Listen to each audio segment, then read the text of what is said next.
All right, we're live. Hey, everybody. Thru Port Collective. Here we are, having another show. I believe we're at, is this 20? 20, yeah. Wow. All right, show 20. So very cool. Thanks for joining us. You know, we're here to just share knowledge and gain knowledge. We definitely want to pick everyone's brain and, not just sit here and espouse things by any means, because we're all learning this process of music making and music consuming, and it's so cool, and so very happy to be here with my friends Cryss Cynthia. Hi, Cryss. Hello. We got the always fantastic Marshal Arnold here, who has internet. Oh yeah, internet, no hurricanes. So Again, and a temporary pause on the hurricanes. So we're just happy to be here and share some info and talk and just I don't know, be music creators. This is what it's all about. So I hope my extremely polished and well rehearsed intro is not too offensive. All right, so we've got some cool things to talk about tonight, and we're going to definitely talk about media, social media, how to use it, how we use it, why we use it, various means of technical aspects of that, and just that's kind of our central topic. But of course, as always, we like to start off with about 30 minutes of just general banter and hanging out and seeing what everybody's into and what everybody's been doing. And so, Cryss, what have you been up to, man? It's been crazy and busy around here. Well, as you can see, probably most notably, the Opie X8 went back to its owner. And so I'm missing it a little bit, but it's not like I don't have something great to sit there in its place. So I don't have to hurt too bad. But it was really awesome to have that. Man, I must have had it for over a month. And so my story goes again, my buddy bought it, and then he had delayed his honeymoon because of all the COVID stuff. So he got it the day before his wife and him were leaving for Italy for their honeymoon, their postponed honeymoon. So I got to caretake it for several weeks because of that, and then just a little bit took us to get together. So it was super awesome to play with it. Really loved the sound, created a whole bunch of sounds for it. And of course, you got to do all the classic type, the resonance of the filter on that thing is just gorgeous sounding. So you do all those kind of stuff, and then it was kind of fun to explore some of the tones that you wouldn't expect to get out of it that didn't come out of an early 80s album, and those sounded great also. But on the other gear front, so a little bit of a story, I had a gift card to Guitar Center. I've had it for months, and so I had gone before, and my local Guitar Center kind of sucks, and by kind of sucks, it's the worst one I've ever been to. And I went there looking for something, and then I realized I had forgotten the gift card, and so I was like, I'm just giving up. And so I went to go and pick up some of my dog's medicines, and Guitar Center is right across the street from that. And so I had put it in my wallet, like, okay, I'm going to go, and if nothing else, I'm going to get some strings. Like that's the most boring, purchase you can make, but it's like, it's helpful. So I go in there, and it's full disappointment. Like, oh, well, they got a few more pedals than they have. Like, the guitar, there's no amps hardly, and then you're walking around like, okay, well, I'm gonna go in the keyboard department where it's for sure gonna be a disappointment. And of course, it's just like kind of home piano, electric piano type stuff. Workstation rompler type things, and they actually had like a black matriarch in there. And the weird thing about that is that it looked way smaller in black than it does in the colored version, because I've got the colored version of like, this is weird. But I was about to walk out like, well, I guess that's another wasted trip. And so behind their counter, they have all these boxes of their like MIDI controllers and stuff. And I saw a little orange tag that was too far to read, and I kind of walked up, and on clearance. So they had on clearance something that I have been wanting, and but I just haven't wanted to spend the whatever $450 to buy, and that would be an Arturia KeyStep Pro. So as I looked at there, and of course this is what the KeyStep Pro is, and Andy Synthetic and Tim have both been telling me like, this is something that you should check out because you hate sequencers. I totally hate sequencers. But I do recognize that I kind of need a hardware one for playing with some of my stuff. And so I checked it out, and it said $199, brand new. Woo! So I pulled out my gift certificate, and $165 later, I was like, yes, this is awesome. This was, one of the greatest trips to Guitar Center ever. And I was not expecting that. I was expecting, I'm going to get some more strings. So that was fun. I played with this a little bit, but haven't had a whole lot of time to work with it yet. Just been so busy. So I'm looking forward to kind of diving into the sequencer stuff and having some fun. So that's kind of been that's my story. That's a great story. You're not going to be disappointed in that KeyStep Pro. I'm pretty sure. It's pretty amazing. Well, good for you, dude. That's a steal. Yeah, I got lucky, and I went online and looked, and they didn't have them marked down online. I told a few people, and their Guitar Center didn't have one. My buddy drove all the way out here and ended up going to Guitar Center out here just to get the other unit that they had. And I don't know why at the store they had them marked down, but I was not going to complain at all. How much are they normally? $450. Oh wow, yeah, that's a big. Yeah, but you can get them for $299. $299, yeah. Like brand new. So $300 is not too terrible for a brand new one. Yeah. Oh, yeah. That's pretty cool that you actually went to Guitar Center and found something useful in there.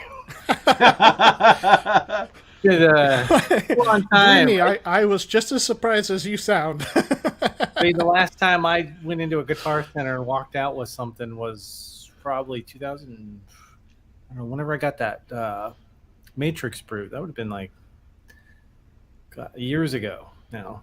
I've had that for a few years, so. I gotta say, like, the last couple purchases I've had from Guitar Center, I mean, we're talking over the course of many years now, because I haven't been really shopping there, but the purchase before that was, I got, as silly as it sounds, like, I didn't really need the boxed copy of this, but I got the full boxed copy of Spectrasonics Omnisphere, and I got it for, like, over $100 off. Nice. Yeah, that's a good deal, too. I remember when I was like starting into this, like that was where I went. I would go to Guitar Center.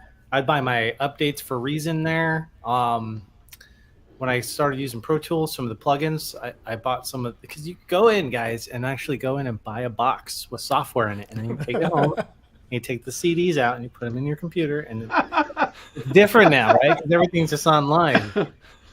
So yeah, that was a fun thing, though, right? Oh, the first time going into the Guitar Center was in '92 for me, and I walked in, and I hadn't been playing guitar for long, and there was one local music store that was a little small kind of mom and pop type place, but they had a decent guitar. Basically, it was just all guitars and basses. There wasn't anything else in there, but it was a small store. But I went into Guitar Center, I was like, oh my gosh, I mean, to see guitars on the wall like 4 high or something, and then just a whole giant wall of them, and then a big stack of amplifiers in the middle, and then a whole other wall of basses and other rooms, and it was unbelievable. I mean, it was just to go in there and see all this stuff that you had ever dreamt about, and rare things. I mean, I remember seeing they had this big display of Paul Reed Smith guitars before I had ever gotten one. I was like, unbelievable to me. I was just drooling over all that stuff, and I never wanted to leave. It's not quite the same these days there. So even on the guitar side, which is in the name of the store, they don't. Yeah. I have to admit, like, I never pay attention to that part. I always go straight to the pro audio section. I'm looking at the synths and the keyboards and stuff in there, and software. I never I never stopped and looked at the guitar stuff or the drum stuff. So, but that's even gone downhill as well. Sounds like that's not good. Yeah, yeah. It's pretty. If you find something in there, you're doing pretty good. It's true. Well, so that's the sort of brick and mortar situation that we all live in, I think. And it's not just musical instruments; it's kind of everything these days, right? So, but Marshall, what have you been up to, man? Let's focus on Marshal Arnold here for a second. What are you doing, me out, man? bro? Just so you guys know, hell might have froze over. Oh no! I got oh yeah, my first legit pedal, right? So I got this Morningstar MC6 for my live rigs. This is a fully programmable MIDI controller, basically, that you can use with your feet. And I'm going to use that to control Ableton with my live rig, because when you got your hands on the keyboard trying to play, you got to have a way to switch scenes and stuff, and this is going to be that for me. So I thought that was kind of cool. I got that all set up and tested out. Seems to work pretty good. Nice. And then other than that, we've been working on our intro tune, so I need to do some work on that actually. But in the interim, I had been asked to do about a 60-second snippet of music for a game trailer. So I've been trying to wrap that up this week. That is cool. So what does that involve? 60 seconds of music, and then I give it to them, and they do whatever they're going to do. I don't know exactly what they're going to do with it, but I mean, like inside of your head, like what does it take to create game music? What is that? Like, what are you doing? So this is a trailer, though. It's not for the game, I guess. I don't know if it's going to make it into the game or if they're going to want me to do other stuff, but if it does, then I'll let you guys know how that goes. Sure. Interesting, because they kind of doing this in reverse, because I asked them, I'm like, well, do you have footage? Do you have a trailer already cut that you want me to score to? Like, how do you want me to do this? And they wanted 90s style, like techno, which I'm pretty good at, I think, kind of infused with a little bit of dubstep elements, which I'm not very good at, but I'm doing my best. I think it sounded pretty good. So that's what I gave them. I've sent them a couple of things that I've worked on. They liked a couple of them, and then because I have a lot of projects and stuff that are in progress that aren't finished. And I was like, I think I have something that's kind of in the ballpark. What do you think of this? Like, yeah, okay. And so I took some of the feedback that they gave me and reworked that to a 1 minute clip of music. Nice. Excellent. So you did have something in this case that you could pull from and use. So you weren't starting from scratch, but at the same time, they're still asking you for modifications and revisions or suggestions or whatever. So that's cool. And so game music is one of the things that especially electronic musicians can really latch onto and maybe make that an income source. And so that's why I'm asking. What was your process and how did that go? Well, so that was it. I mean, they told me kind of the premise of what they wanted, and I had some stuff. I sent them some stuff, and I reworked based on the feedback that they gave me of kind of what I had done. And I'm not quite finished with it yet. When it's done, I'll see if I can play it for you guys. I think it's pretty cool. Actually, you really should. I mean, I think that would actually be a nice layer to the show, is if you could. It depends. Obviously, there will be copyright issues and whatnot. So, but if you could, I think that would be really cool. Just for everybody watching, including myself. I'd like to know what the back end of that was like. Yeah, for sure. So that's cool. It's a game that's in development. I don't know the name of it. I kind of know a little bit about it, but like I said, they didn't give me any material to really work with on it. They just told me kind of what they wanted style-wise and a few examples. I think what they said was Extreme G, the N64 game, Extreme G, like music kind of like what's in there, and then but done more modern, and then with like some dubstep elements in there. So I think I'd done a pretty good job. I think so. Dude, that's like what a great challenge though too, right? Like it pushes you a little outside of what you would just like normally do, right? Yeah, but not too far, right? If they were like, No, we right. want you to make something like Skrillex, I'd be like, well, maybe you should call Skrillex. Because I can't do that. Yeah. Because I'm not Skrillex light. And there's probably that dude out there somewhere, but that's not you. No, So, what you do. No, that's cool, man. That's what I've been doing other than surviving without internet for a couple days. Sorry about that last week. But glad I'm back. Yeah, we're happy to have you back for sure. Yeah. It's always fun to have. Go ahead, yeah. Oh, just let that sink in. Marshall bought a pedal, and I bought a sequencer. Right. What the hell's going on? I was waiting for cow food to tell. I told him, I said, he's been trying to get me into modular for years. And I said, I think hell froze over, and I sent him the Morningstar thing. And he goes, nah, that's like a snowflake. He's like, you need to get some modular, then it'll frozen over. Yeah. I mean, so true. And you know, resistance is futile, Marshall. Yeah. I mean, you will find a couple of modules that will really like do something and spin your head around, and you'll be like, okay, now I see. But you're resistant. That qubit that you got, I think I want that. Yeah. That might happen before the end of the year. Yeah. They're a really cool company, and they pay me to say this, but no, they don't. They don't pay me anything at all. I just think they're a cool company, and Databender's great, and then they have a chance module that, you know, just sort of a chaotic module where it has about 8 outs or whatever, and some of them are more periodic and some of them are more chaotic, and it's really great, you know, just to mix up whatever you're doing. It could be an LFO or, you know, it can be anything, but yeah, and I think that for the modular side of stuff, that's probably how I'll approach that at first, is more effects, honestly. Stuff that's either they've got really good modules for certain things like the Databender, or I don't know, just some other cool effect type modules. I think is kind of where I would start with that. Absolutely, yeah. Get you a little small Eurorack case and put it close to your matriarch or whatever you like that's semi-modular. You know, that it's an easy bridge. Yeah. Why am I selling this to you? What do I care? I don't know. You know, just don't ever get into it. I don't care. Kickbacks. Actually, it's the kickbacks. It's all the money. Yeah, the Qubit Electronics is paying me. Yeah. But you know what? A really great way to get into it would be to, you know, if you can swing it. I mean, the really cool way would be the matriarch. That's a little more expensive, but like right now, the Behringer 2600 is on sale, really cheap. And to consider how many different modules. Wait a second. Someone has the full size 2600. Yeah, somebody does. Somebody still has to get it working. In this, well, no, 2 of you rat bastards.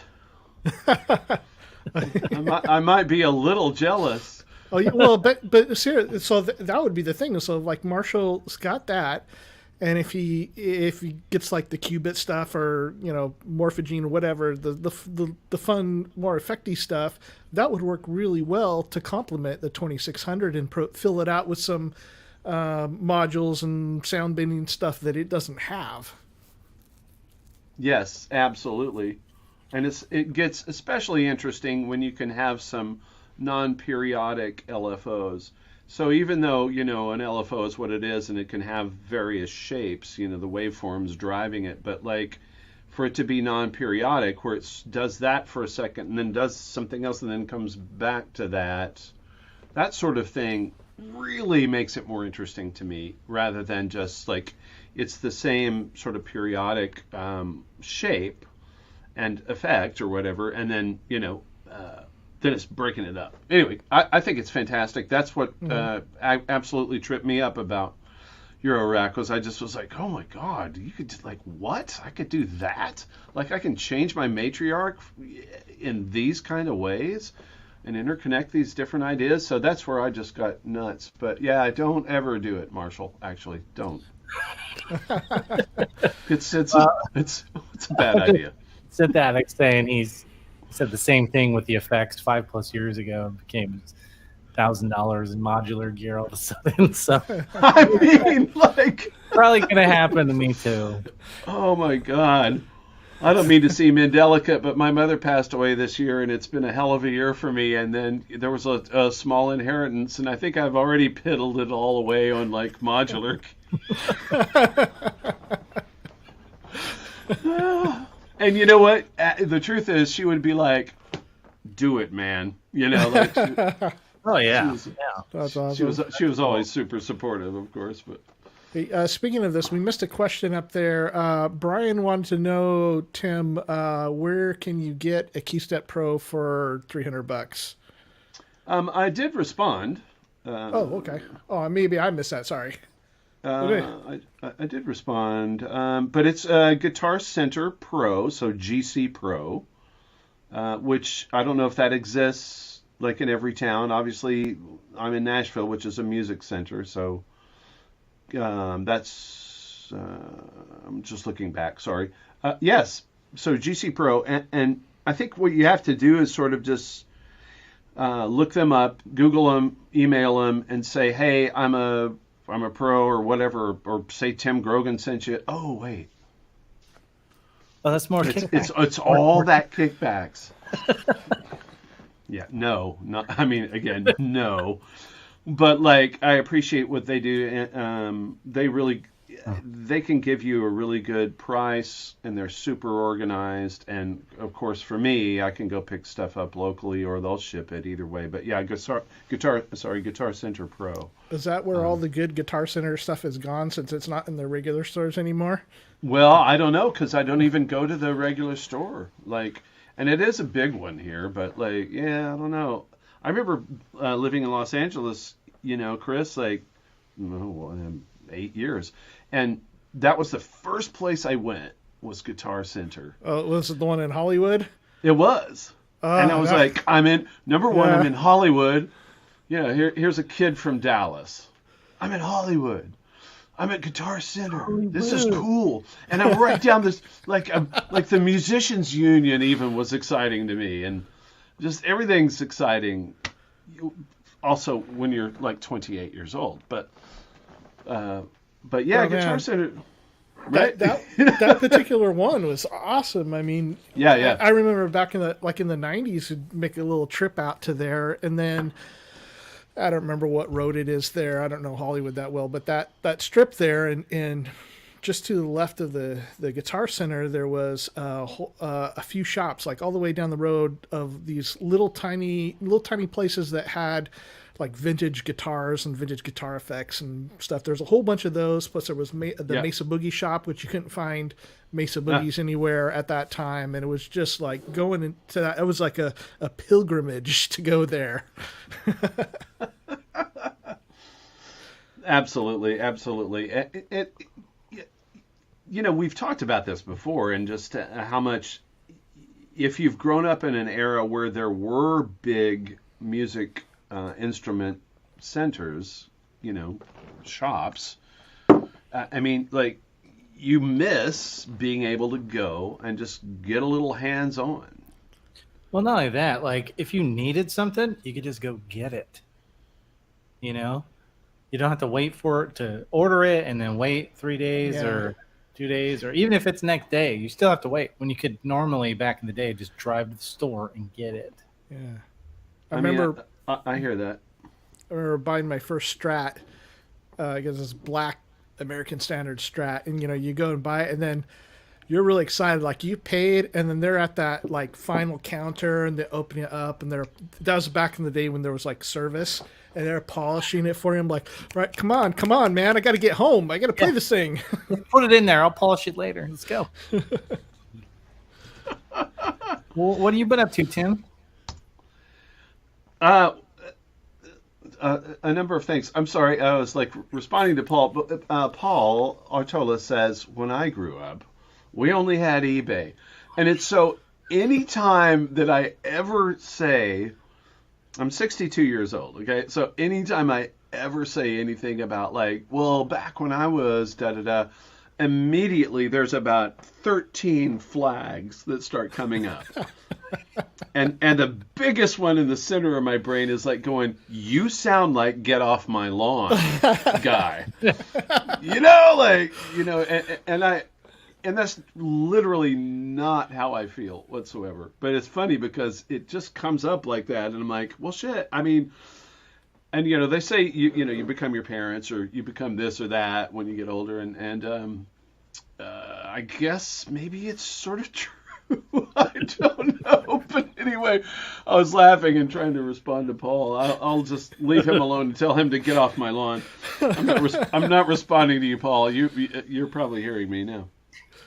Oh my God, what a week! It's been a really fun week and just nutty, and I don't know, man. Like, oh wait, I had a little prepared thing for the show, and it's on my reel to reel, so I'll just go ahead and start. Oh, look at that! I heard the chunk too. It's like, oh, dude. Yeah. So you should hear it any second now. Oh, that's right. No, it's not hooked up. Can we just have some ASMR with just the transformer humming? Yeah. Push those buttons a couple times. I want to hear the chunk sound of it engaging all the stuff. Well, here's so however long we've played here, it's I think it's kind of random, but anyway, it's like 0.59 right here. But here's search to 0, so it's going to go back to 0 and then start playing again. Ready? Here we go. This will sound good.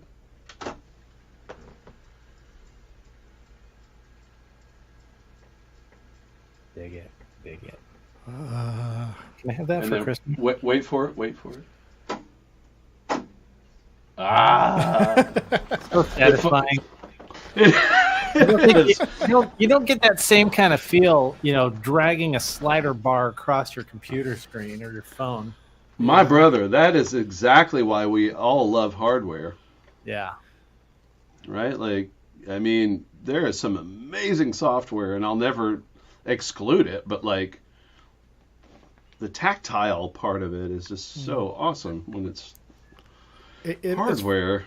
It's funny when like some of the GUI elements are like just totally unnecessary, but they make it kind of nice. Like, so I use the IK Multimedia tape collection, and so you got it up and you see the tape spinning and that kind of stuff when you're using it. Like, it's like it's just like a little window into it.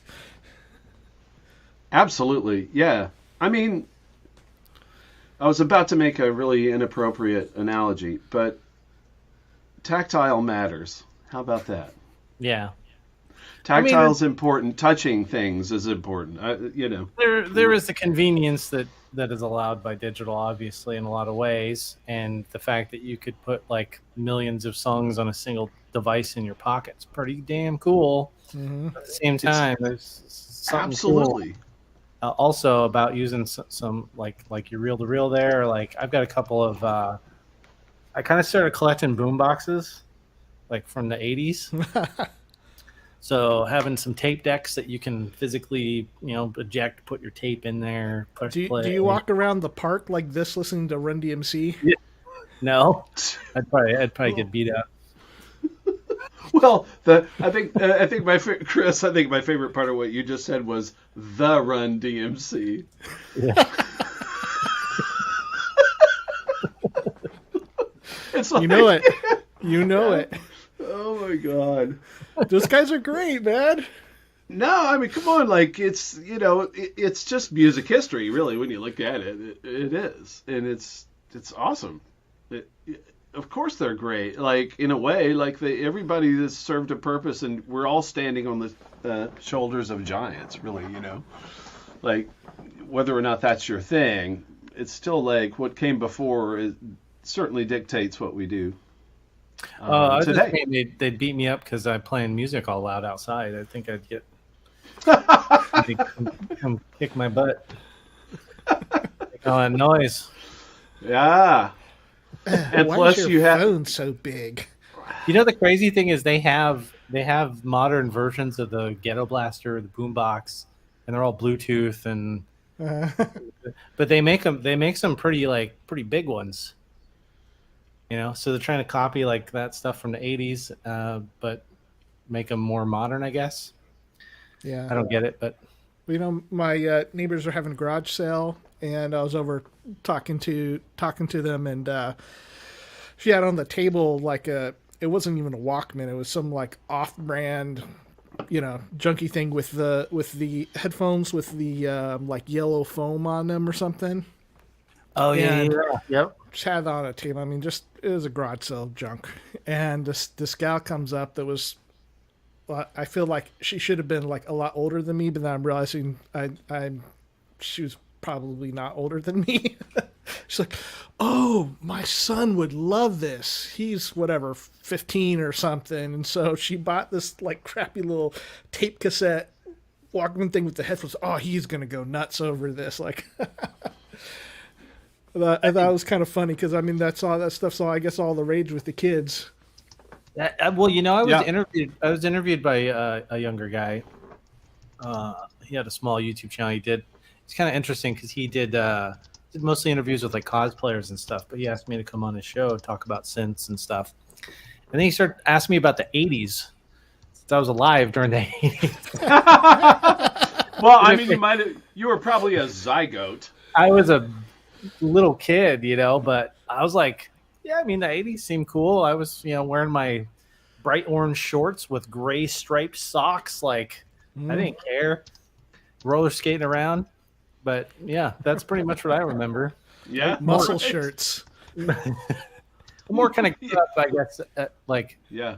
I remember the '80s, of course, but like I was a teen, adolescent in the '90s, so more of that '90s stuff I'm gonna relate to a little bit more, I think.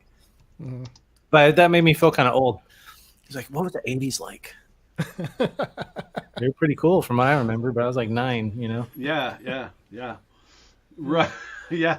I was a fertilized egg, but yeah, they were great. Like, because otherwise I wouldn't have been a fertilized egg. So obviously they were awesome. Yeah. Well, anyway, I've been.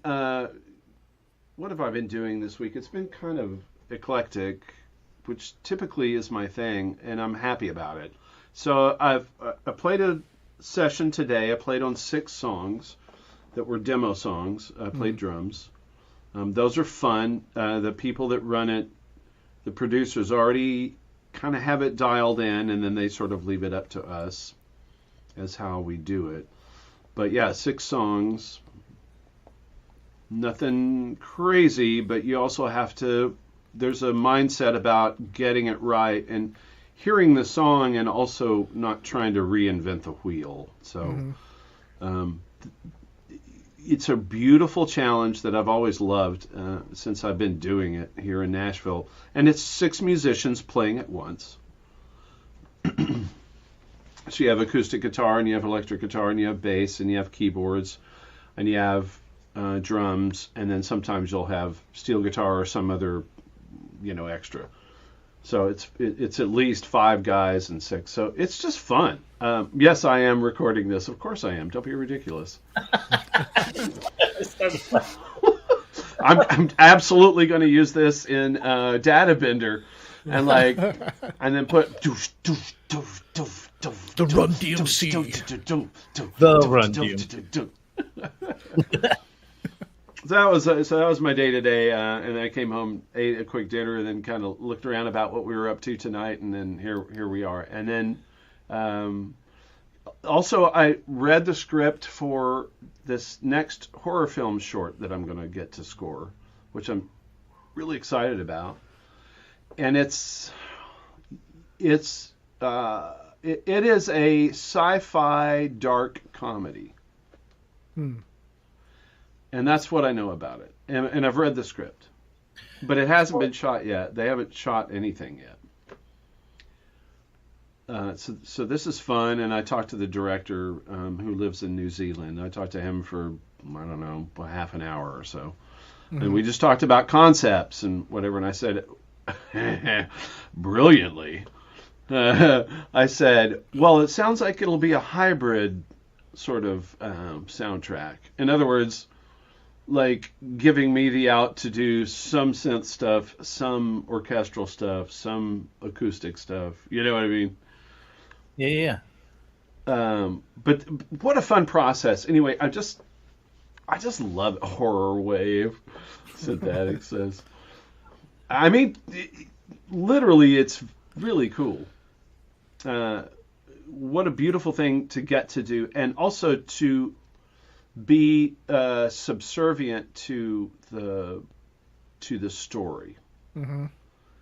You know, normally we're the story drivers if it's instrumental music, especially, and then if it's something with lyrics, you know, or with a vocal, then we're certainly then subservient to that vocal. But then for all of that, even to be subservient to picture, is a whole different world, and it's very exciting, and it pulls different results out of you, and I absolutely love it. So. I want to do more. This is just going to be another short. Maybe it's 10 or 15 minutes. I did do a hour 20 like full length one. That was my first one. Actually, it was like You're good, it was Tim. like yeah, exactly. Please, Yeah. And of course I'm like, yeah, I could do that. Sure. And then you walk away and you're just crying and whimpering in the corner. What have I done? What have I just said? What have I agreed to? So yeah. Anyway, what else is going on around here? Oh yeah, I need to start. I'm going to start working on my live set because I do have a 1 hour set by myself. As you know, just a synth artist at a pretty cool club here in Nashville. There are two other artists that'll be playing after me, so it's me first for an hour, the next artist for an hour, the third artist for an hour. But I haven't started writing this yet. and also, noticing a pattern here, Tim. You know, I don't know. I think I've lost my freaking mind. This is what I do, though. I like to throw myself into really challenging situations, and I don't. Sometimes I fall flat on my face. So be it, right? But right, because like so Marshall, like you're kind of doing something really similar. You're really creating a whole new world for yourself, and I have nothing but admiration for that. Yeah, and I sit back and listen to some of the stuff I'm doing, and I sit there and I go, oh, this needs a lot of work still. What am I going to even be able to make this work? I think I can, but yeah, definitely feel you there, Tim. So is it home, like you get home or you go upstairs or whatever, and is it like your daughter, Tim, that's like, Dad, you got to get your life together. I mean, what's going on? What are you doing? Does she become the parent? Well, I mean, there's so many different ways that I know when she says that without actually saying it. So, you know, it doesn't always have to be in words that she can look at me or just be like frustrated or a number of things. And it's just like, I signed up for this, though. I wanted this. And I do. Yeah, so there's that. Yeah. Well, she came down just briefly. Not to be completely like, anyway, she came down briefly 2 nights ago, and I was working down here, and she was like, so Dad, like, what's this? And she actually had a question about like what a keyboard part was, and she's extremely, she has great ears. Let me put it that way. Her pitch recognition is fantastic. Her rhythmic understanding is super deep. All of this, and lyrically, like, what? She knows all the lyrics. She just turned 15. Maybe I was precocious like that to an extent, but like she seems really precocious to me about it, but she wants nothing to do with it. Oh. That's the funny part. So when she did come down a couple days ago and said, well, what is this? And I'm like, well, let's discuss it. Like, let's listen to tones and what's the high note and what's the low note and are they hitting at the same time and whatever.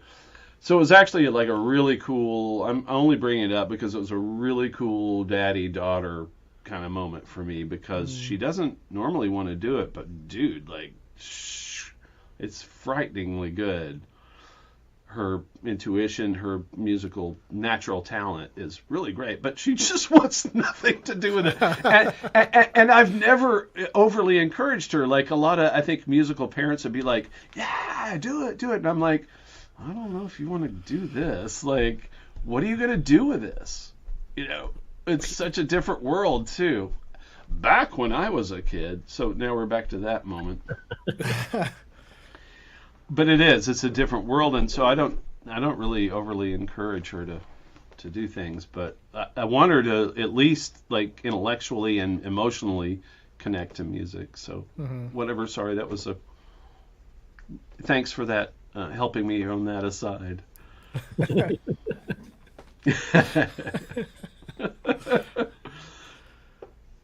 Shall we dive into our main topic, or do you have anything else?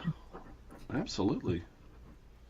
Well, I guess if I'm the MC tonight, so social media, authoring music for it, authoring content for social media, how we use it, what we use, how we compensate, what we expect from it. All of this is an incredibly giant conversation, and so I do really want to encourage whoever is in the chat room to speak up and ask questions, or please like give us some thoughts about what you do, because it's an ever-changing landscape. It really is. But I do think I guess as we all sort of understand at this point, we don't have major record labels.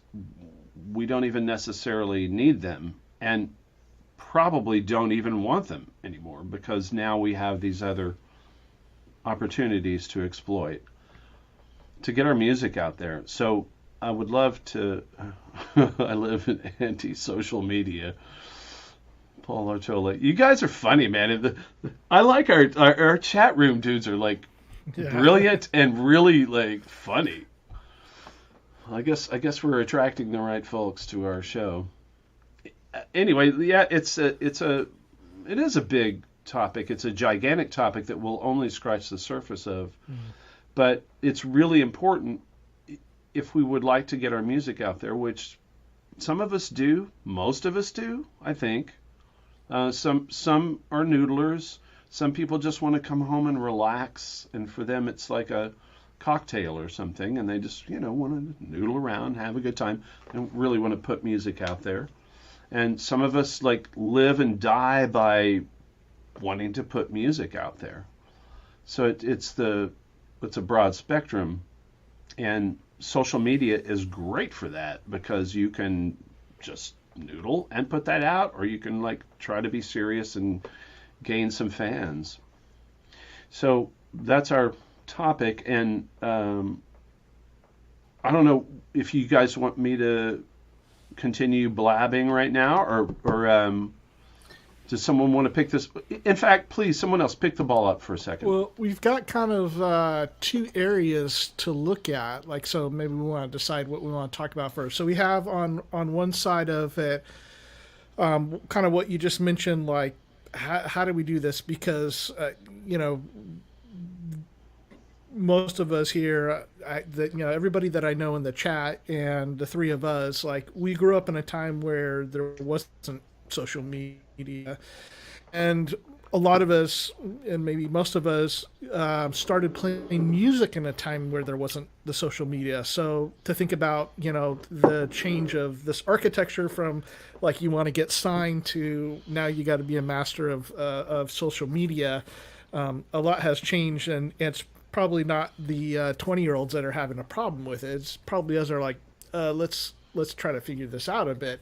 So all the social media stuff and how we go about doing it. And then also the other thing that we kind of talked about was, how do you mix? Like, how do you go about making a mix for these different social media or media, just in general media outlets like SoundCloud or YouTube or Apple Music or Spotify? And that's a whole nother kind of a maybe a little more technical discussion, but at the same time, like again, with the time that we have, this is the first exploratory thing, so we'll have plenty more times to get into this, and this will be just a probably really overview in nature. But which of those do you guys want to start with first?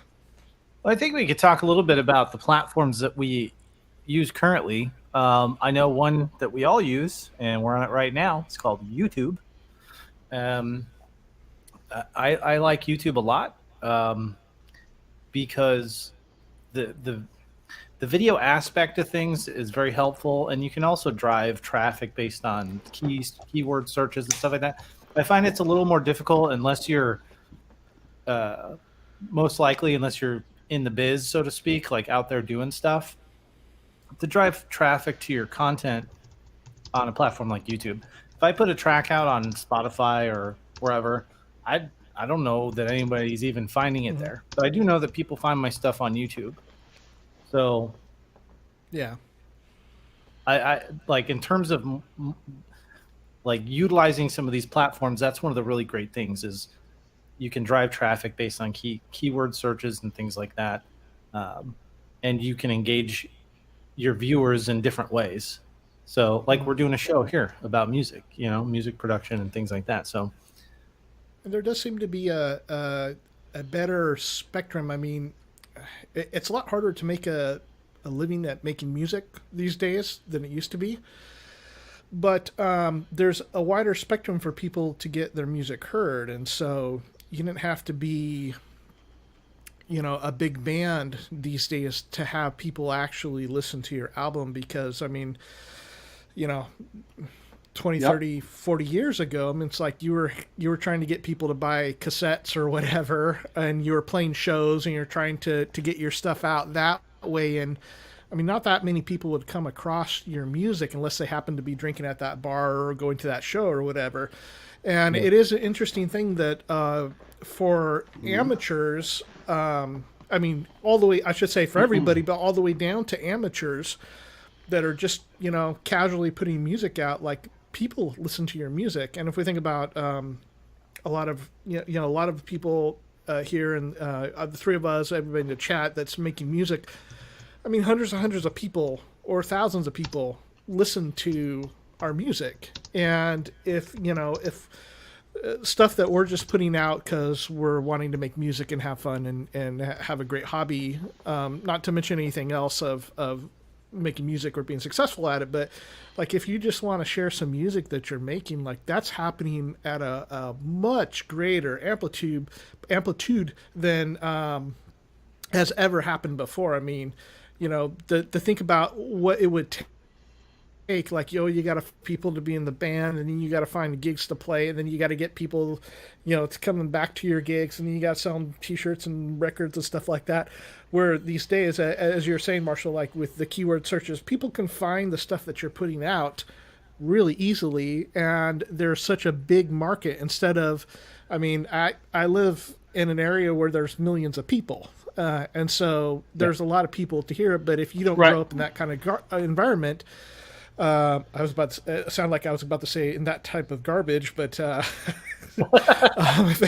that type of environment, it could be very hard if you're, small town and you're like, I love music and I want to make music, but I love this town, but there's nothing for me here. There's no way that anybody's even going to listen to my music.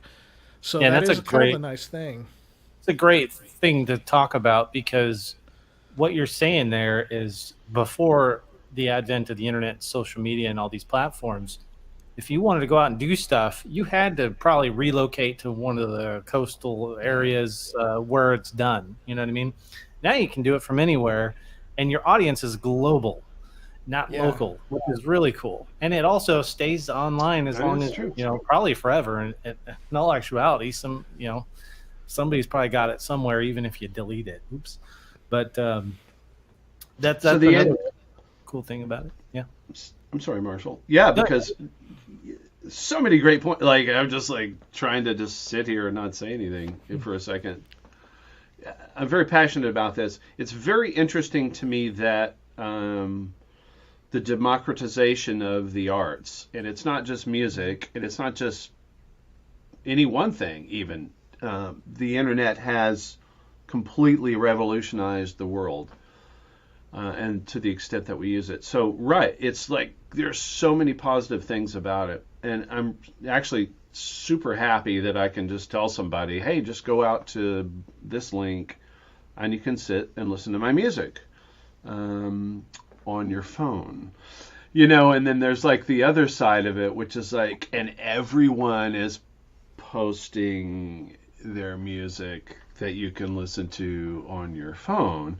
And so just to be devil's advocate for a second, like I'm not negative about this at all. I'm super positive actually, but just to be devil's advocate for a second, like that's really interesting too, right? Like, and you're listening on this, and Marshall, your music, any of our music, all music for the most part is like really built to have some sort of low end and some sort of at least stereo field and a stage from which to listen to. And, you just listen on your phone. But like that's my daughter comes down and like she digs the fact that I actually have like some monitors and a subwoofer. And if we want, I can like turn that rotary up and it's like...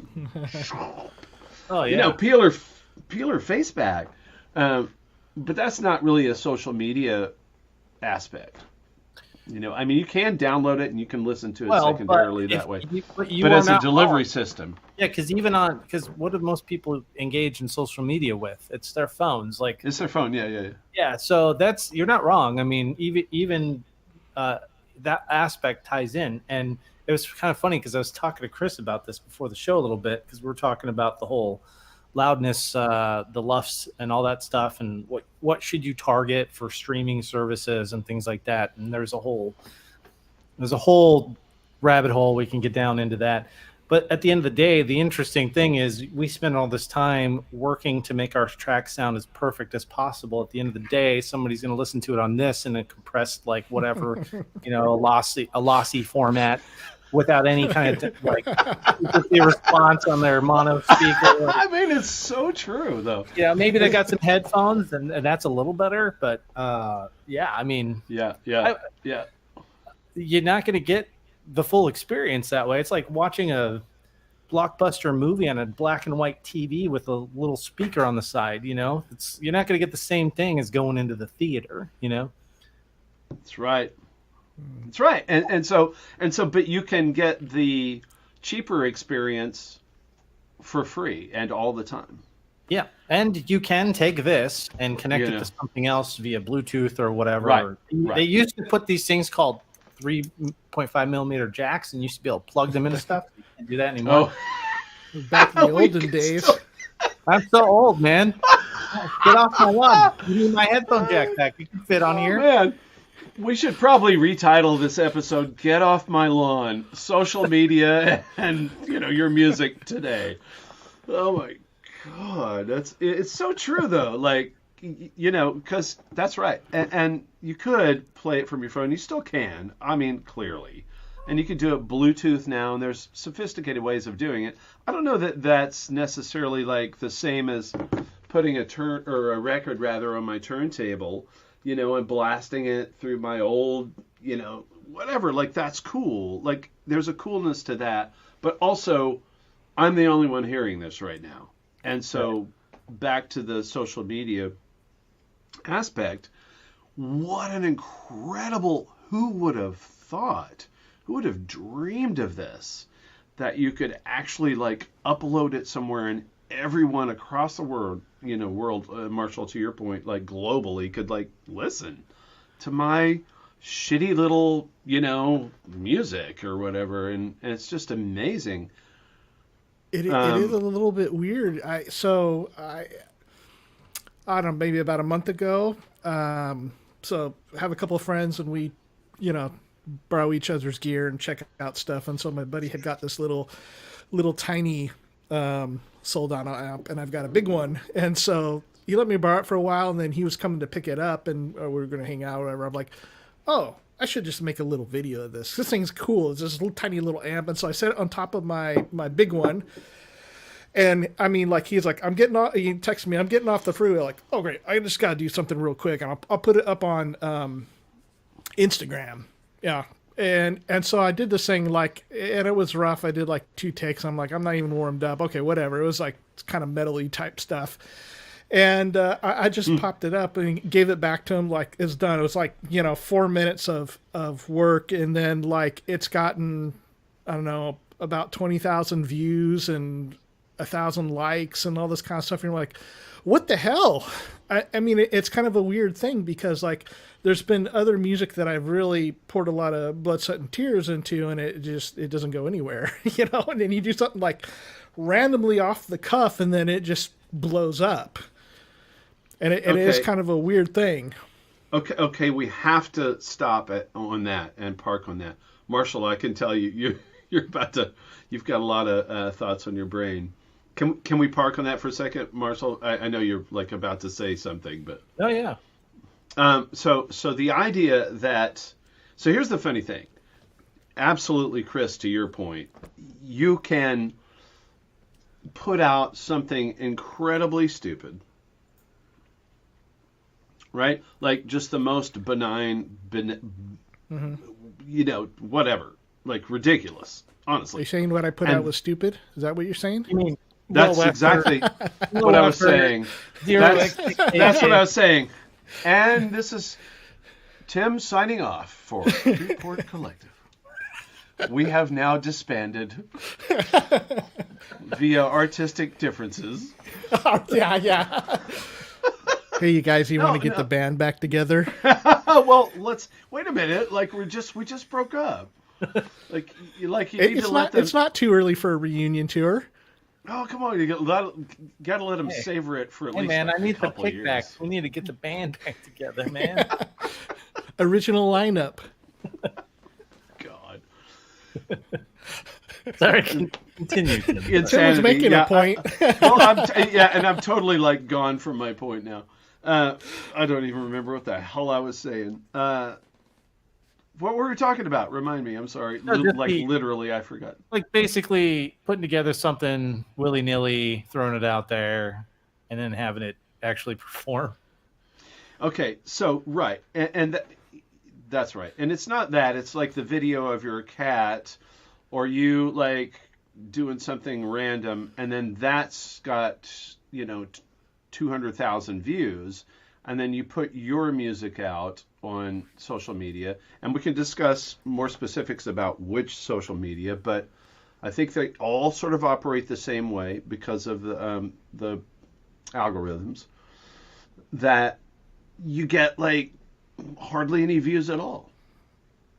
And so you can, you know what I'm saying? Like, it's true. You could put out a video of your cat doing something funny, and that's going to get a lot of views. But if you try to put out something that's really important to you, like your actual music, and you're trying to get that point across, then the algorithm says, not so much. And also, I also think people say, not so much, because there's so many people out there that are doing the same thing. And is this good? Yes. Is this bad? Yeah. I think it's both. And it's a double-edged sword. I agree. Yeah. And so very fascinating. It's kind of the Chinese curse thing, May you live in interesting times. In other words, like, may everything be happening at once. And that's kind of where we're at, I guess. But I love that we can do it. It's just funny, and if not repeatedly frustrating for me to put something out on social media, and I'll name them. I'll use Instagram and Facebook, and I have 2 Facebook pages. I have a pro page, and then just a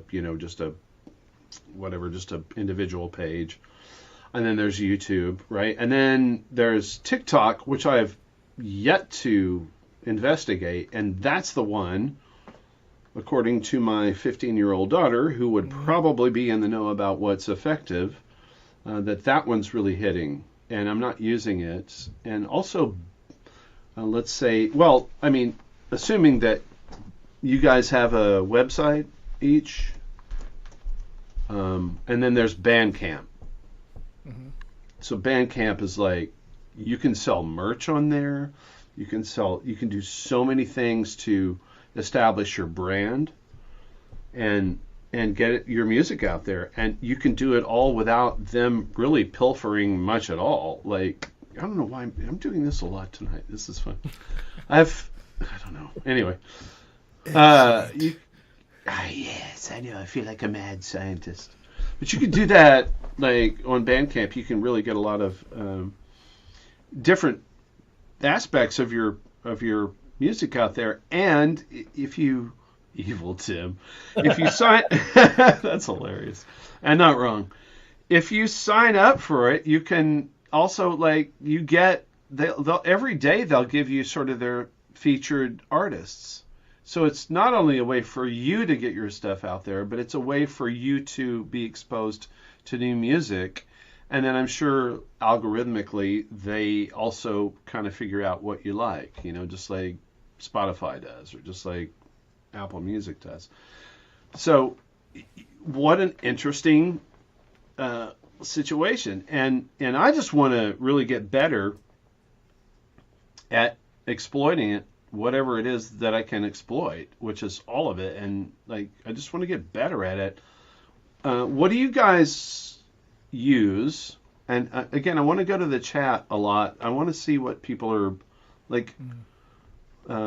Music creators there in the chat. What do you guys use? What's your most successful platform, even? Like, I would like to know what that is. And then, if you wouldn't mind typing in, and then, like, Marshall, like, what is your best? So my best is going to be YouTube. I have over 1 million views on my channel altogether, collectively. Now, not everything is music. Some of that is synth demos or whatever. But I do have a few tracks that have done pretty well on YouTube. Some of them they do well because they're embedded into other things. Like, I think I have I have an old video of how to install Roland Cloud that has some backing tracks of mine, and that's got like a ridiculous amount of views. And so I get, royalties back from that, even though it's not really a music video per se by itself. But that's pretty much my bread and butter. I've tried doing the Facebook stuff. I've tried doing Instagram. I have a hard time keeping up with all of it. Is part of the problem. And right. I feel like it's better to kind of focus on one or two that you like, and curate from there. Because, there's so many platforms. Like you're talking about TikTok, right? TikTok's like a newer one. A lot of kids use it. Yeah. But, like, I don't know. Like, the format's really short. I make tracks sometimes that are 7 minutes long. Mm-hmm.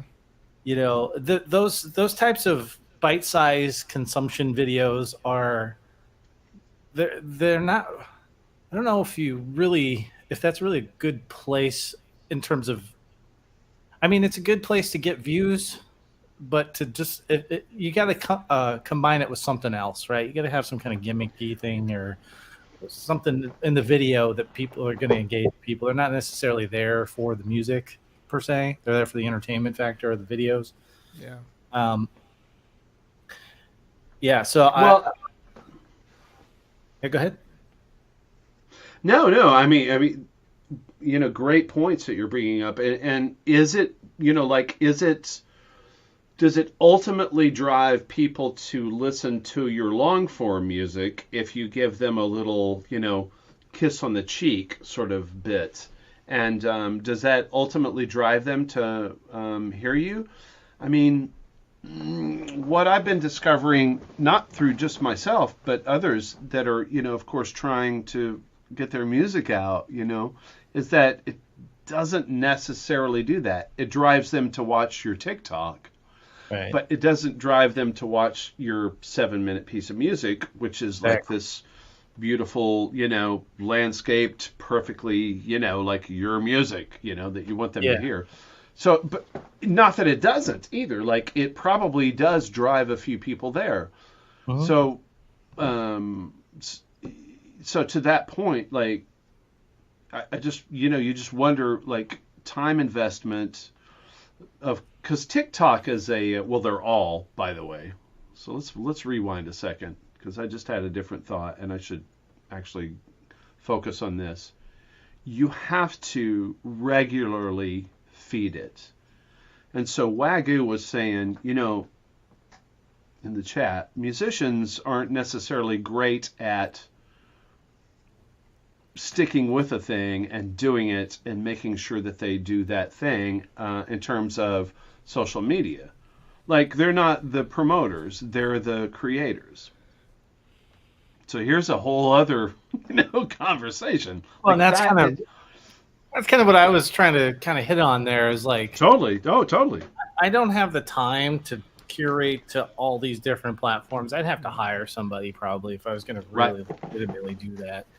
So I just focus on a couple, and I guess I'll kind of live and die by that. It's not like I'm uber famous anyway, but it is nice when people are able to actually find what you're doing, even if it isn't the largest audience on the world. It's more than what I'd get doing anything else. So, and like you said, just it's about consistency as well, like putting out stuff on a regular basis. That can get a little exhausting too, trying to chase algorithms, and it's totally exhausting. And I'm kind of yeah. I'm like at the point now where I'm like, if I feel like doing something, I'll do it. I'm going to put stuff out when it's done, when it's ready. I did try for a long time to force myself to try and do something new every week. I tried doing live streams of studio production, like working on actual stuff, and I do several 2-3 hour streams and stuff. It's hard to get people to watch something like that at the same time, but it is cool that when you do engage with people do come in and watch some of that and engage with you. That's a fun thing. I do enjoy that. But it is hard to expect somebody to sit and listen to you go through 100 snare sounds until you find the perfect snare, like they say on synth memes. I don't know if you guys are part of that Facebook group, but it's pretty funny. I'm not, but I have lived that, so. Yeah. But I always felt like, it gives an insight into, because on social media, you're the brand, right? It may not even be necessarily about how good the stuff is that you produce, but if people actually like you, they'll follow you, they'll watch your stuff. Absolutely. Yeah. You can get an organic following. Can we go back to the to the chat for a second, because there's so much info, and I did ask for people to chime in, and I don't want to ask them and not. You guys, like, also please look, because SoundCloud, Twitter, sure. I'm just looking. Twitch. Yeah, call a few out. We can highlight them on the. Yeah. Well, I mean, you guys look too. I'm just like really wanting to know other people's opinions too, because I'm an infant in this area. I really am. SoundCloud is definitely the biggest one, right? For sort of like a static site like that, where you can just sort of park your info. But I think maybe Bandcamp is getting there. I don't know. Native VS. I like Bandcamp a lot for what it's doing, but it's probably more a place to buy music than to really show it off. Marshall, was it you and I that was talking about that before the show? The band? Remember. No, yeah. I don't know if we were talking or about maybe that. It was Tim and I. I don't that know. might be you and Evil. One of you guys were. It was. Yep. Yeah, it's not quite the same kind of thing, iTunes or Bandcamp. I feel like those are a little more together, and like, that's where you go and purchase the music and download it. But it's not necessarily, where you're going to see the music or, discover it. I actually found it very hard to discover music on those kind of platforms. Bandcamp's a little easier. Yeah, for sure. Like you don't have to do a query with Bandcamp. You can just say, show me every day's top 10 new interesting songs. And then, and in the realm of the music that I'm interested in. And so that's cool. And then also, like, it's, on iTunes or like Apple Music, you can't like buy a T-shirt either. So it's very cottage industry feeling to me, Bandcamp. And literally, I just, every day that goes by, at the end of the day, I probably kick myself in the ass for not even having a Bandcamp. So I'm talking about something that I don't even have, but like lust after, because I think it looks really shiny and beautiful. I don't know what the reality is, but I think that, wow, it's got so many, so much potential that I really want to get my ass on there. And so it's very different from SoundCloud or anything else where you just like, can put your music up.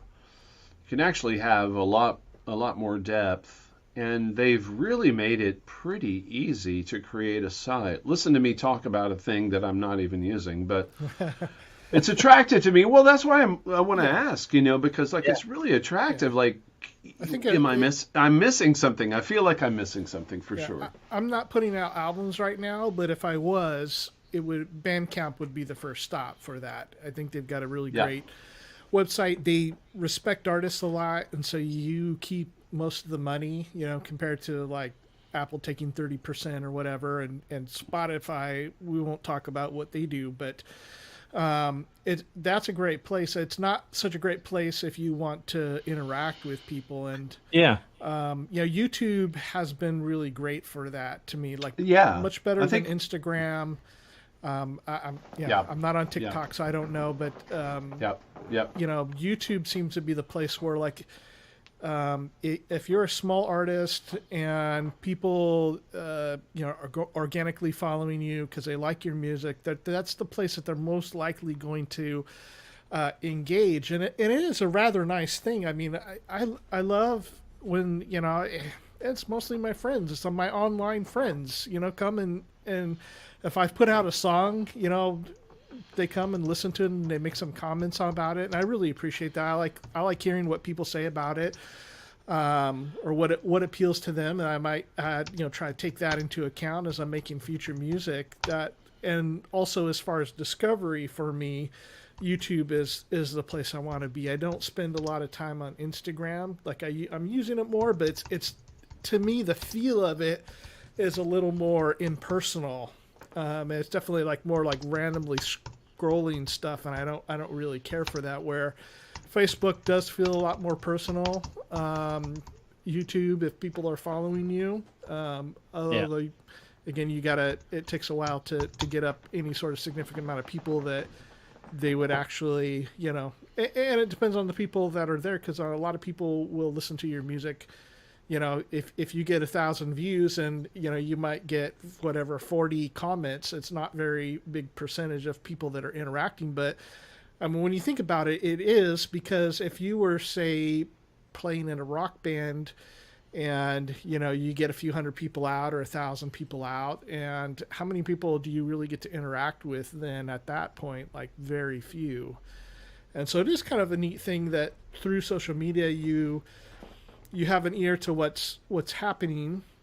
Sometimes, most of the time it's been a good experience for me, but there's a few times where you get people that just like woke up on the wrong side of the bed. And that's okay. And that would be the same if you did anything. I mean, hearing Absolutely. Major artists just finally say, I don't go on social media because it's too difficult. There are too many people, even if they have, millions of people buying their albums. No, they don't do it anyway. They're never on there. I mean, it's actually someone running it. But they'll go on and look really at comments about how people are reacting to their album or whatever. But that maybe. can be very, if you've got millions of people that love it, but then you got 20,000 people that absolutely hate you and everything you do, that can be a real big downer. But I don't think they're actually looking at it. But yeah, go ahead, Marshall. I was just gonna say, if somebody hated something I did so much that they hit the downvote and took the time to write a comment, I'm like, yeah, I still had an impact on whoever that Marshall, I am so much in that camp. Like, Yeah. if it meant something to somebody, even if it was a negative thing, I'm bad. getting I got a response, and like literally, I think that's why we make music. Is to get a response, an emotional response. It doesn't always have to be like validation. I'm not some little like tiny baby going, I need you, feed me. I don't need that, but like I want to be an adult and go, well, if you don't dig it, then at least you like hit it and I did something. It tells me I freaking did something. And sometimes the negative feedback is some of the best feedback you're going to get. And you can learn certain things about stuff that way. Because there are people that will placate to you, right? They will tell you everything you do is amazing. Mm-hmm. And I'd rather hear an honest opinion a lot of times, you know what I mean? Like if something's not good, like I'd like to know what's not good about it so I can try and get better. But those comments have to be done a certain way, because I mean, there's been comments that have come in and they're like, hey, have you considered this or that? I don't think this turned out so well, but you could try this. I mean, there's some constructive criticism. It's like, yeah, you didn't do it quite right. You could have done it better, but maybe here's a way that you could do it better. Versus I get, I've had people come in that, like, right. You suck. This thing sucks or whatever, and then you go on their channel and their music is like wretchedly awful. If they even have anything, but But the thing is like in this world today, like it's going to be hard to get anybody to take the time to actually give you that. So hopefully they give you enough to at least like whatever's giving them a problem. And especially if it's more than one comment along those lines, like, like you effed up somewhere and you probably need to try and address whatever that is. I mean, that's good feedback. Mm-hmm. So. Right. That's true. If everything's positive and peachy keen, then you're probably on the right track. If you get a bunch of negative stuff, like when I smashed a DX7, that was a bad idea, man. Like, but here's the thing, like, there's no better response than playing live, because you get an immediate response. It's super honest. You haven't spent a lot of time, crafting whatever it is to make it perfect, and those people aren't anonymous. They're in front of you. Right. So that kind of puts them on the spot, and they can't just be the like, oh, I'm in the dark web, man. I'm just going to say, oh, well, because of this and that, and the way you use the Moog and and whatever. Yeah. Like I think you get like, do you dig it or do you not? And so, So I mean, like, so it's live music. I think is still the coolest way to get a response. And if they don't really clap much, then you kind of know, like, well, maybe that's not really getting across. Not that we're all driving for claps, but if you're interested in that, if you want feedback, like, and it's direct, and I don't think it's people hiding behind, the internet, because good God, I've seen people say some amazingly harsh, just like destroying comments. I'm like, why? Like if you don't like it, then just find something you like. Like, what is your point? I think it's hilarious. I think it's hilarious. I mean, it is hilarious. Like, you made them so mad for whatever reason that they're gonna sit there and hammer away. And and then like you said, most of the time you go look at somebody's channel who does stuff like that. They either don't have anything on there or their stuff's garbage too. So it's like, okay, like how serious do I take that? I think overall though, like, again, if you're getting multiple comments about the same kind of things, like, you probably need to make some adjustments, and that's good feedback. That's right. We used to do that through forums back in the day, so it's nice to have it almost instantaneously these days with the comment sections and things that you have on these platforms. It's actually really useful for that. Absolutely. If you're Marshal Arnold and you're looking at it that way, I mean, I agree, 100%. I mean, if you were me and looking at it like that, then you would agree, because you'd be me. What I'm saying is, if I were you, if you were me, and I was looking, yes, if I were Marshal Arnold and I was looking at it that way, I would 100% agree. I don't know if you heard me the first time. I did. Just to reiterate, if I were you and I was looking at it that way, I would agree. Yes. It's too bad we don't have any fun with this show. No. I am he, as you are he, as you are me, and we are all together. I mean, if I was Cryss, I'd probably not agree. I don't. I don't agree with anything. I don't agree with anything. And if I was Tim, I'd be evil. Evil Tim. Evil Tim, yeah, sure. Why not? You got to be something. Yeah. Well, I guess evil. Clearly, I mean, you can look at me and see how incredibly darkly evil I am. Well, I was thinking, get you some red lights in the background, and. Well, I had those for a minute until they burned out. Oh well. Yeah, evil China, like made them go away after about 4 hours of use. Oh yeah, I did have them. Yeah. Evil China. Evil. Just for 2 seconds, I need to excuse myself. Okay. Let's. I know we're kind of getting towards the end. You guys want to hit other aspects of what we're talking about in terms of like. I wanted to comment on mixing for social media, but that if I could just like go to the loo, as they say. Yeah, go. And then I'll be right back. Okay. Yeah, just waiting for the, here's a topic. Brunch. It's not quite breakfast and not quite lunch, but it's served with a piece of cantaloupe. Talk amongst yourselves. Enjoy the cantaloupe. Yeah. So for mixing, one of the aspects, so I've done a lot of live work and arrangement and that kind of stuff. And so the mixing aspects of things has been fun because that's something that I always kind of wanted to get to, but didn't have a lot of time for before. And so in kind of this age of my music making, that's kind of the rabbit hole that I've enjoyed going down. And so some parts are very fun and other parts are not very fun. And I would categorize trying to figure out all these different media outlets and how you produce music for that particular media to be one of the radically boring topics and one that I haven't really wanted to dive into much. And so that would be one of the situations where tools, I think, have made a really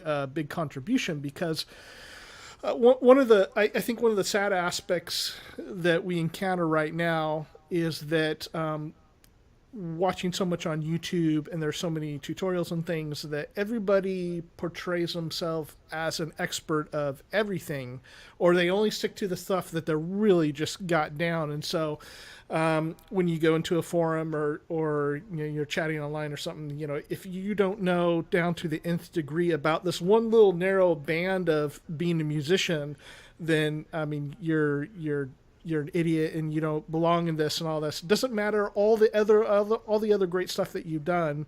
It's like, oh, I've made a living from making music. No, it doesn't matter because you don't know how many luffs to mix to, that right. kind of stuff.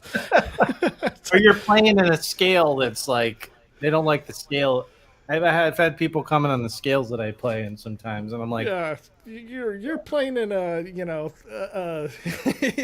like what's wrong with the scale that I'm using? You don't like the scale?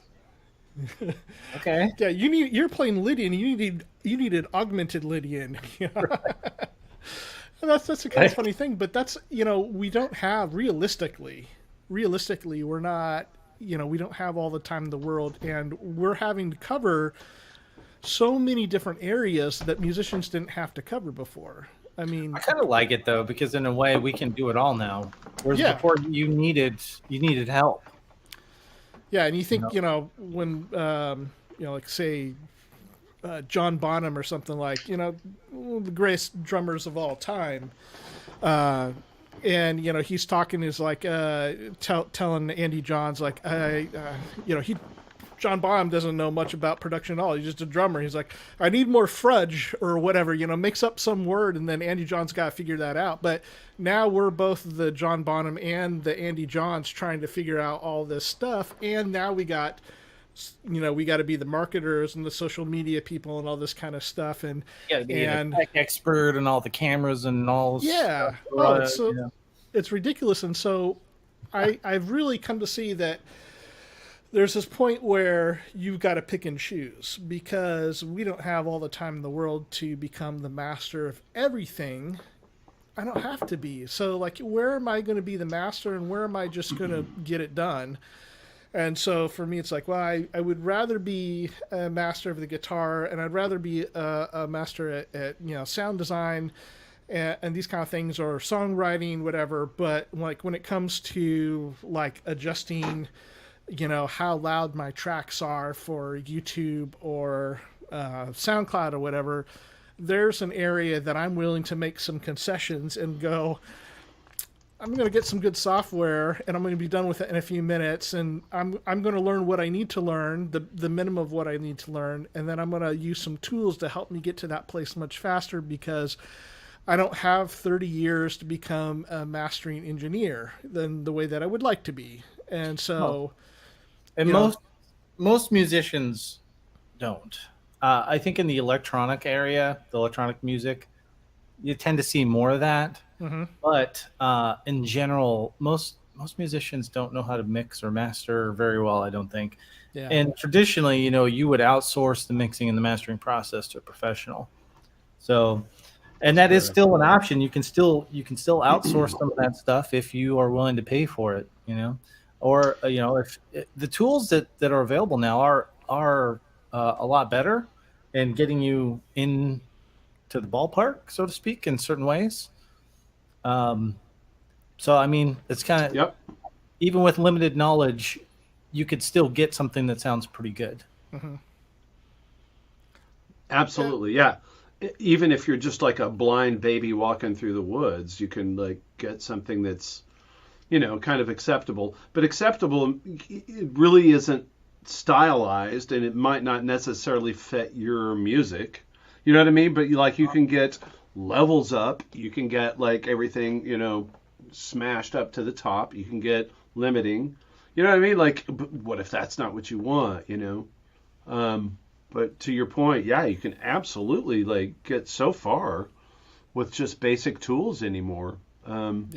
That's why I love the fact that with this technology that is available to most people at an affordable price relatively, right? You need a computer, you need some things, you need an audio interface, but with a little bit of money investing into your own little recording area, you can produce some really nice sounding stuff by yourself.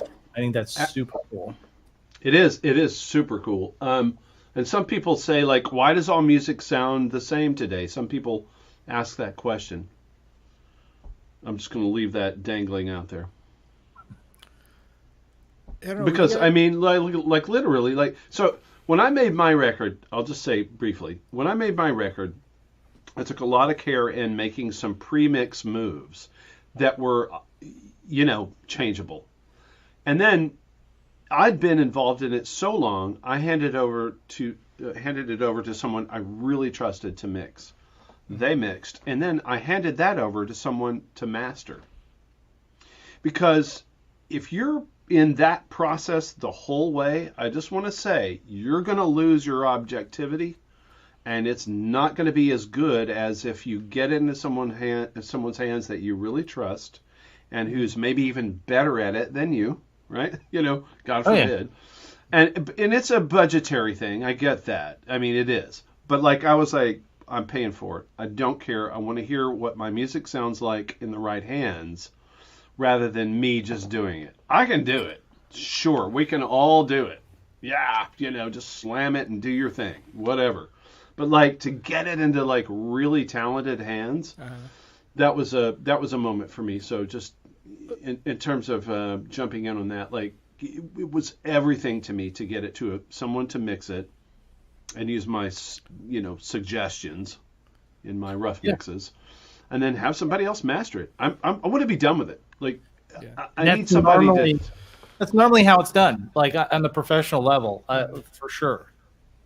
That's it. Yeah. But that's the thing. It's on the professional level where most people that are making music because they love to make music, that have great day jobs, that don't want to leave their day jobs to become poor ass musicians. Wait a second. I represent that remark. As did I. I am the poor ass musician. As was I. I mean, but that's where I'm going to put my money. I'm not going to, like, if I have a day job, I'm especially going to hire somebody else to do it. I don't know. It's just me. I don't know. This is starting to go down a road that I find very fascinating. What would you guys think about doing a part 2 for next week where we talk about the tools and act? So we've had a lot of like meta discussion about all this stuff, but what would you say to having a discussion about the specifics? Because we've kind of we've done the exploratory this week, but what about, so if, kind of our thought about this as we've been exploring it, and to help people that are both ourselves and people that are like, well, really, what do you do? What are the things that you do to get from I've made a piece of music in my home to I got to put it on the internet somewhere? And so like maybe if we hit that and go, okay, these are the tools that I use. This is what I do. Also explore some of those things like, if you've got some money or you're in a place where you have some backing to do the professional thing versus what is the person that would probably be more representative of our audience, like you're making music at home and it's either a part-time thing or your hobby. What are you going to do to go through these steps to put music on YouTube, Bandcamp, whatever, SoundCloud? Yeah. What do you think of that, Marshall? Yeah, I think that's a good idea, and we could also probably touch a little bit more on the technicals in terms of mixing, mastering for. Yeah, which we really didn't even get to. Yeah, that's a whole huge rabbit hole by itself that we can spend a good chunk of a show on, if not a whole show for sure. So yeah, let's revisit this next week, everyone. Yeah, and like for the chat room, like. I love seeing what everyone's saying, and I really want to be, especially on something like this where none of us are really great necessarily. I don't think the three of, maybe I'm speaking out of turn. I don't think either of us are a mastering engineer, but we do pretty good. No, I mean about social. No, about social media. I don't. Oh yeah. Our topic. I don't think any of the three of us are really like masters about that. But. So it's really cool. I do want to like pay more attention to the chat room in this kind of an event because I need to learn. I want to get better and wow, that is the purpose of this channel, isn't it? That's the purpose of this show. It's really so we can interact but I'm not good at, self-admittedly, I'm just not great at listening to, and being deep into the conversation that we're having here. And then also following the chat. I try, and so sorry guys, I'm not the best at that. But it's really actually very important to me, and I want to know. And when I do look over, I go, wow, there's some really important points being made and whatnot. But there's been a lot of great comments that we've had this today. I mean, absolutely, and that's this is the purpose of our channel, right? Is to further the purpose of our learning and sharing and so and being better producers and music creators and musicians, and so so we got you guys are tight, man, on the chat. I'm just not great at keeping up with it, and I apologize about that on the fly. I mean, well, here's some advice for you. Yeah, right. If you could get a hold of some of that ADHD, get a hold of getting a hold of some of that. And if you can't get ADHD, then get the Run DMC. That might help. Isn't it? Oh man, I swear this show has been so enriching for me. I gotta say, on every front, knowing you guys and getting to do this with you has been amazing. And then knowing the few followers that we have in the chat room, it's just been fantastic. I just want to say. I agree. Oh, by the way, too, I just wanted to say also, like, for anybody that didn't see it, last week we did a studio tour of Tim's studio, and it was a hell of a lot of fun. And if you haven't seen that episode, go check out all the cool stuff that he has and the way that he set it up. It was really fun to do. In fact, it's got me really anxious, and I'm really looking forward to seeing Marshal's studio as well. So definitely check that out. We'll do that one soon. I got to figure out a way to get mobile camera going to where I can walk around and show you guys.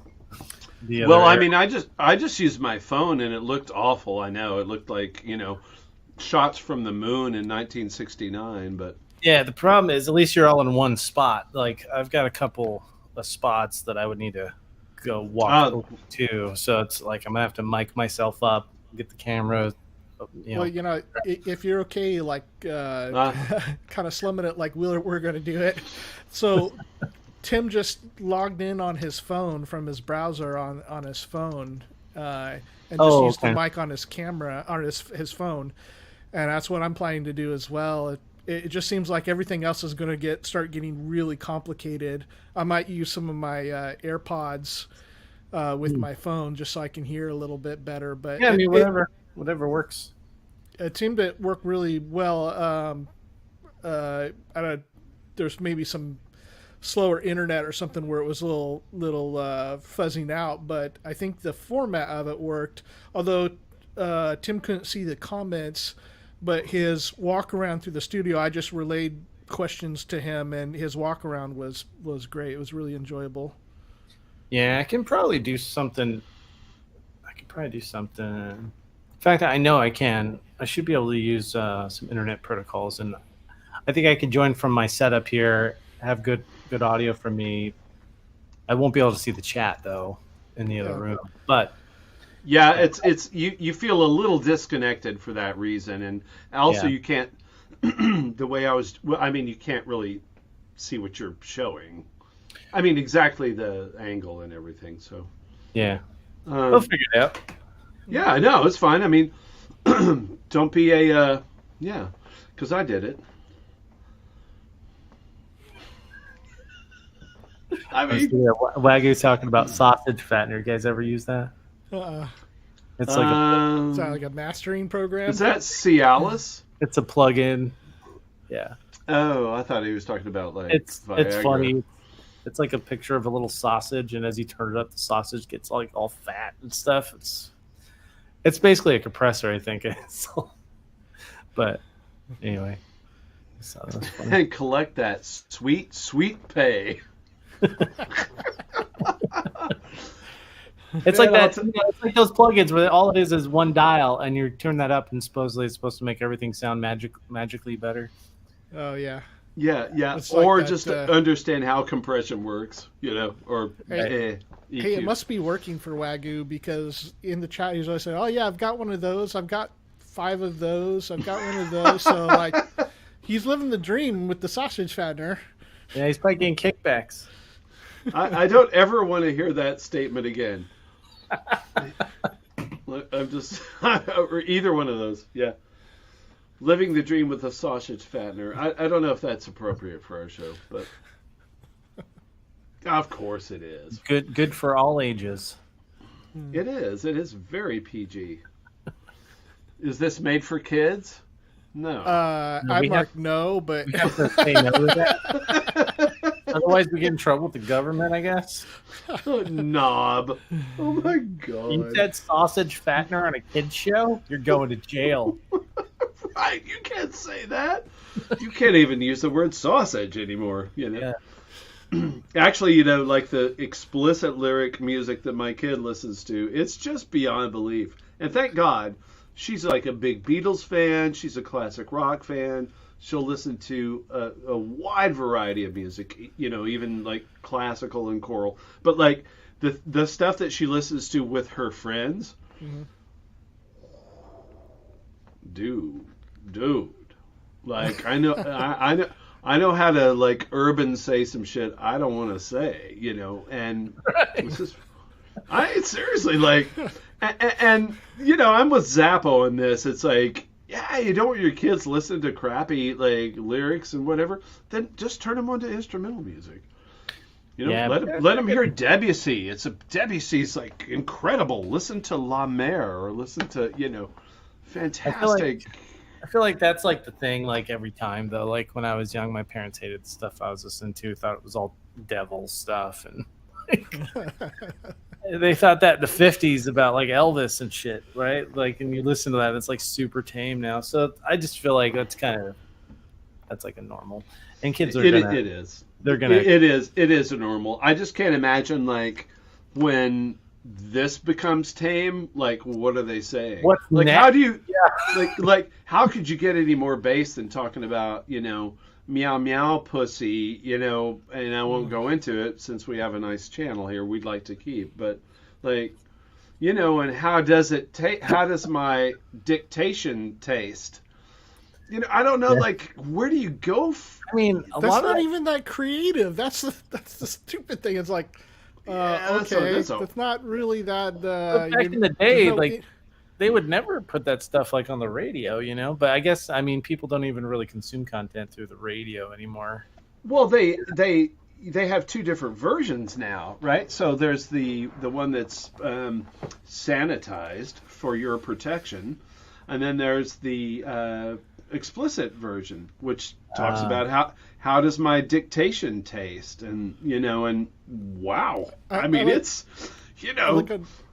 there's a local radio station that one of their bumper things, it's talk radio. They play clips out of what was that Samuel L. Jackson Snakes on a Plane or something. I guess I've never seen it, but I guess he drops the MF bomb quite a few times. And so they have a clip from that they play that's from the TV version of it. It's like, get your monkey flying snakes off of my mother father plane. Like, that's way more interesting than probably the real movie was. Yeah, but the Samuel right. Jackson dropping some F-bombs is pretty cool. Not gonna lie. No, it totally is, right? Yeah, like, but like also like get off my lawn moment, saying from where we came from. Look, like, can we write about anything more than pussy, guns? You're a bitch. Can we write about anything a little different from that? Like, meow meow pussy, and you know what I'm saying? Yeah. But could we like find some other thing to write about? Is that all there is? Is that literally what the world is now? I don't know. I'm thinking about it though, and like most of the songs, I know it's not, but even back in the day, like they're writing about the same stuff. They're just less like.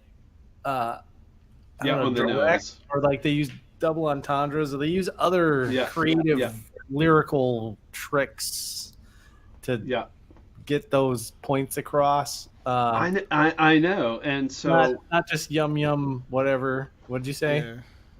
How does it go? Well, it goes like this. Like meow whatever. It's more kind of the culture of it. I don't know what to say. Like, again. That throws us right back in the ballpark of get off my lawn, which is not a place I've ever been. Being a huge Zappa fan who like blows everything out of the water all the time, including himself and everything else. Like, so it's just... Doesn't Kiss have a song called Love Gun? Like, what is that? That's same stuff. But like, I mean, totally, yeah. And there are even lesser ones than that, of course. I mean, like. God rest his soul, Jerry Lee Lewis. Right? Like Jerry Lee Lewis. He just passed away in the last week? And it's like, dude, I mean, like, it's all in innuendo and stuff. But when it isn't innuendo anymore, and it's literally it's literally saying, I want to suck your body part, then it's like, Well, it feels really interesting and like colorful to me, Like, no, it feels like you just punched me in the face, and I don't want every song to punch me in the face. Like, I want some nuance. That's all. I miss nuance. Tease me a little bit. People are trying to push the envelope more and more and more, and that's getting them the money because it's shocking. And I mean, we've been in that for 50 or 60 years in a major way. I mean, I'm not saying it didn't happen before, but like in a major way, that's been happening. But I kind of wonder if at some point, the cycle comes around where people are realizing, because the whole music industry, why does stuff sound the same? Well, it's because it's the stuff that makes money right now.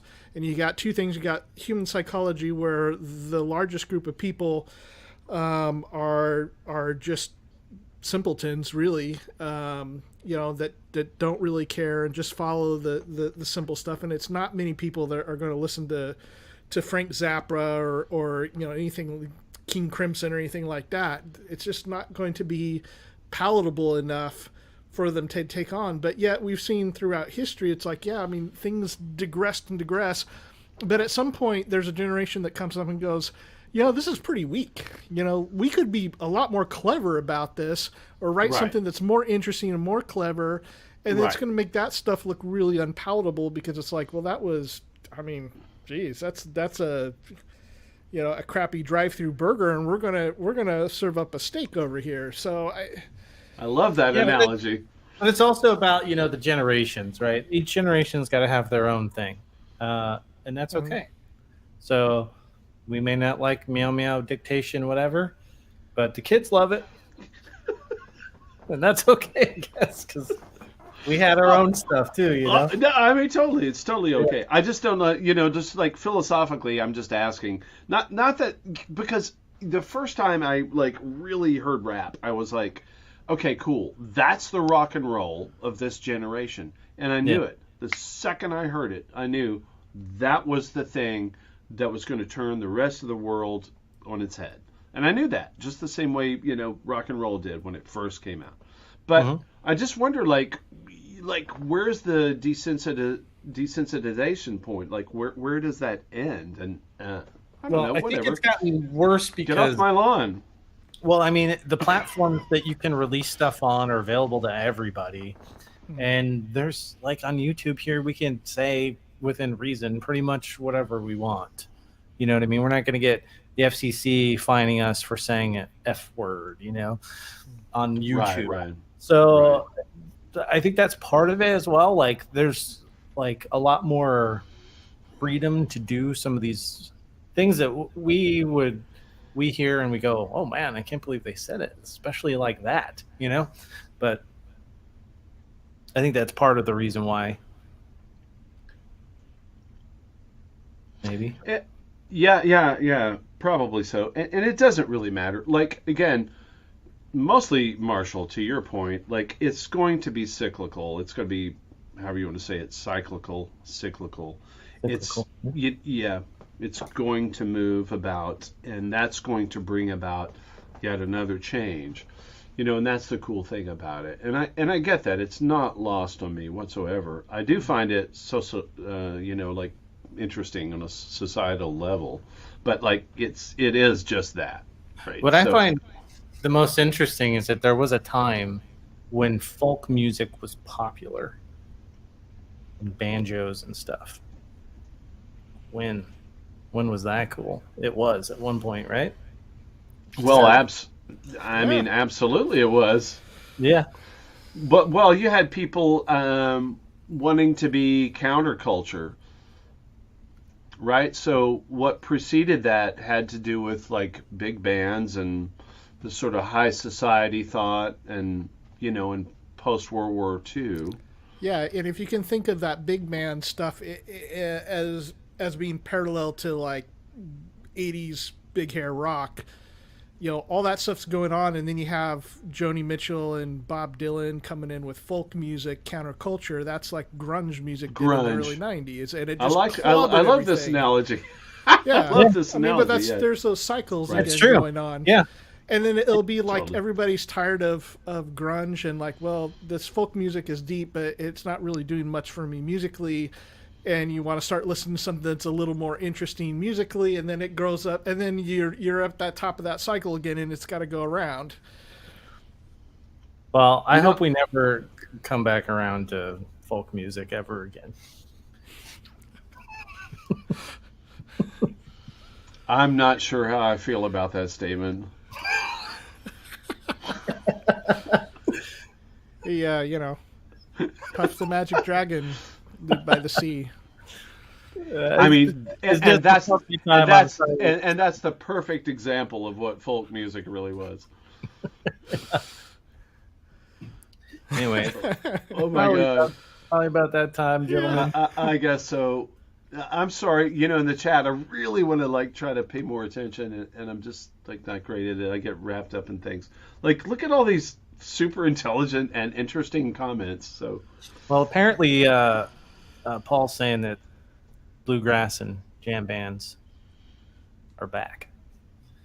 So, Well, you had that I don't know, 5-8 years ago, the whole Irish kind of stuff come back in style really big.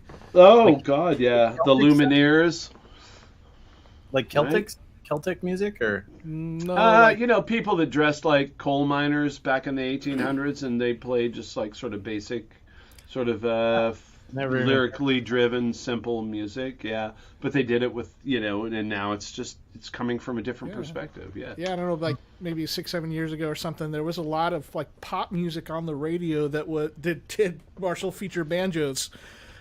what? Yeah, seriously. Where was I for this? I mean, why not? What is the problem with that though? Literally, Well, there's no problem. Okay, it's personal. It's just a personal Reflex I have. Banjo racist or something? Banjo's playing. Gag reflex. That's my favorite.